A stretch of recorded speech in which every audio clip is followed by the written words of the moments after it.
पाऊस होतो त्यावेळी वारा सुद्धा 30 ते 40 किलोमीटर पर आवर किंवा कधी कधी 50 ते 60 किलोमीटर प्रति तास असा वाहतो. म्हणजे तो कंटिन्युअसली त्याच वेगाने वाहतो असा नाहीये.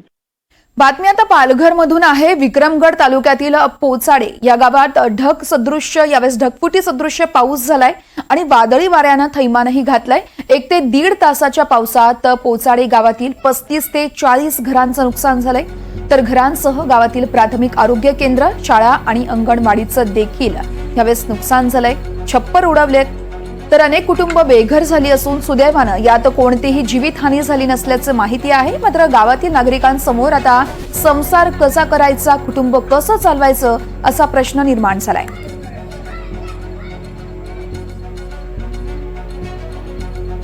पावसात पोचाडे गावातील तब्बल 35 ते 40 घरांचं नुकसान झालंय.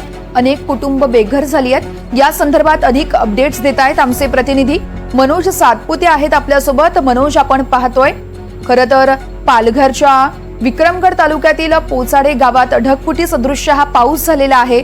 आत्ताचं नेमकं वातावरण कसं आहे त्या ठिकाणी? वर्षा, पालघरच्या पूर्व भागात म्हणजे विक्रमगड असेल, जव्हार, मोखाडा किंवा वाडा या भागात आताही पाऊस सुरू आहे.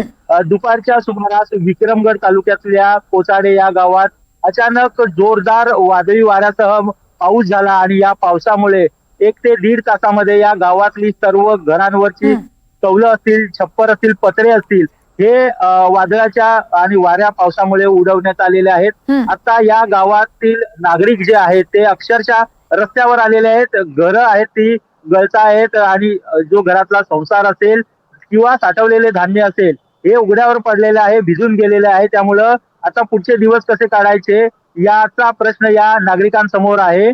हवामान खात्याने ज्याप्रमाणे अलर्ट दिलेला होता त्याप्रमाणे पावसाची शक्यता होतीच आणि साधारण वातावरण देखील पावसाचं होतं. मात्र दुपारच्या सुमारास अचानक पाऊस जो आला तो खूप मोठ्या प्रमाणात आला आणि नागरिक बेसावध असताना ही पाऊस आल्यामुळं मोठ्या प्रमाणात अतोनात नुकसान झालेलं आहे. काही दिवस पासून पालघर जिल्ह्यामध्ये अवकाळी पाऊस सुरू आहे आणि या पावसामुळे शेतीचं किंवा इतर बागायतदार असतील यांचं मोठ्या प्रमाणात नुकसान झालेलं आहे. शिवाय वीट उत्पादक असतील किंवा इतर फळबागायतदार असतील यांचं नुकसान झालेलं आहे. मात्र पावसाळ्या अगोदर जी शेतीची कामं असतात ती पूर्ण करण्याच्या कामात व्यस्त असलेले शेतकरी असतील, आदिवासी बांधव असतील, हे व्यस्त असतानाच हा पाऊस आलेला आहे आणि एकाच वेळी मोठ्या प्रमाणात पाऊस झाल्यामुळं या पोचाडे गावात मोठ्या प्रमाणात नुकसान झालेलं आहे. निश्चितच मनोज, त्यामुळे आता नुकसानग्रस्त सगळ्या नागरिकांना प्रशासनाकडून काहीशी मदत होते का हे पाहणं देखील अतिशय महत्त्वाचं असेल. या सगळ्या संदर्भात अपडेट तुमच्याकडून सातत्यानं जाणून घेऊ.